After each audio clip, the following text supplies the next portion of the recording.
asalaamaaleykum wa rahmatullahi wa barakaatuhu. Mbokki jullit yi, ñu am yéenay fàttalante ak yéen lenn ci li nga xam ne mooy sunu fardul ayni, mooy faratay jëmm. ñu tàmbulee ko ci sangu farata, bëgg leen a andil ay farataam ak ay sunnaam, bu ñàppee taftal ca ya ca tege insha allahu.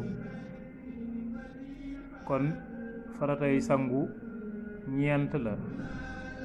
ba ca jiitu mooy yéene sangu.